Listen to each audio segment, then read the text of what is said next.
మా తాత. ఒరే తాత, నువ్వు తాతవేనా? మనవరాలు పెళ్లికి నువ్వు రాకంటుంటావా? ఇంత లేట్ అయితే ఎలాగా? పెళ్లి పనులన్నీ క్లియర్ అయిపోయి లైటింగ్ వాళ్ళకి క్యాటరింగ్ వాళ్ళకి అడ్వాన్స్ కూడా ఇచ్చాను. డెకరేషన్ నుంచి సాయంత్రం మ్యాటర్ దాకా అంతా క్లియర్. అమ్మమ్మని తీసుకుని అర్జెంట్గా వచ్చాయి, ఇంక లేట్ చేయకో. ఏరా బాగున్నావా? ఏంటి పాపా ఒక్కదాని వచ్చినావా? మా ఏడే ఇంకా పొలం పనులు అవ్వలేదు కదరా, రాలేదు. నాకు అర్థమైందిలే, ఎక్కడికి వెళ్ళాడు. సరే నువ్వు లోపలికి నీ తల్లిలోడేలే. హలో, ఎవరండి? హలో సార్, నేను కరెంట్ ఆఫీస్ నుంచి కాల్ చేస్తున్నాను. గత 2 నెలలుగా మీ బిల్ అనేది పెండింగ్ లో ఉంది కాబట్టి ఇప్పుడు ఒక 10 నిమిషాల్లో మీ కరెంట్ కట్ చేస్తున్నారు. ఏంటి మేడం, 2 నెలల నుంచి బిల్లు కట్టలేదా?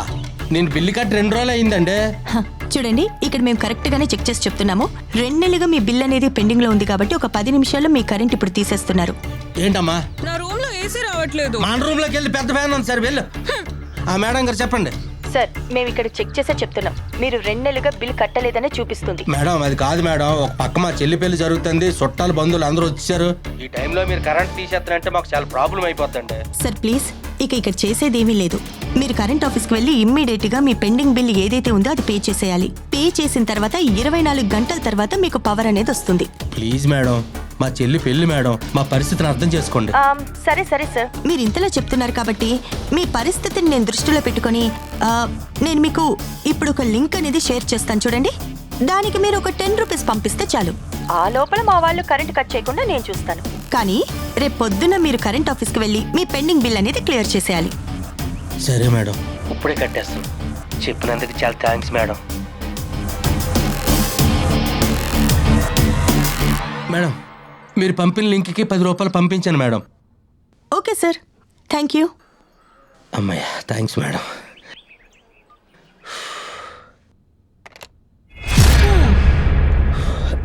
అన్నయ్య, కాఫీ. హ్యాపీనా? నేను హ్యాపీనే, కానీ నువ్వెందుకంత డల్ గా ఉన్నావు? ఏం లేదమ్మా. ఇదేంటిది, 10 రూపాయలు పంపితే 10,000 కట్ అయ్యేంటమ్మా? ఏంటి 10,000 కట్ అయ్యి మళ్ళీ 20,000 కట్ అయినాయి ఏంటి? అదేంటన్నయ్య? ఇదేంటమ్మా? ఏమైంది? ఇదిగో మళ్ళీ 30,000 కట్ అయినాయి ఏంటమ్మా?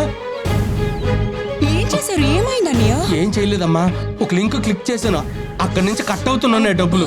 అదిగో మళ్ళీ 40,000 కట్ అయినాయి. చూడు చూడు, అదిగో అమ్మా మళ్ళీ 50,000 పోనాయి. బాబా, చెల్లి పిల్లకి దాచి డబ్బులన్నీ పోతున్నాయి. అమ్మా అదిగో మళ్ళీ 50,000 పోనాయి. అయ్యో, డబ్బులన్నీ పోతున్నాయి కదా బాబా, దాని పిల్లలు చేయాలి. చెల్లి పెళ్లి కోసం దాచుకున్న డబ్బులన్నీ లాగేశారు కదరా. మీరు కరెంటు బిల్లు కట్టలేదని సప్లై ఆపేస్తాం. పవర్ కట్ చేయకుండా ఉండాలంటే ఏపీకే ఫైల్స్ని డౌన్లోడ్ చేయమని, లింక్ ద్వారా డబ్బులు పంపమని మీకు ఫోన్లు కానీ సందేశాలు కానీ వస్తూ ఉంటాయి. అంతేకాదు ఈ చలాన్, బ్యాంక్ అలర్ట్స్ వంటి లింకుల్ని పంపి, అఫీషియల్ లింకుల్ని పంపుతున్నామని చెప్పి అనాధారితమైన అనధికారికమైన లింకులను పంపి మోసం చేసి మీ ఫోన్ని హైజాక్ చేస్తారు.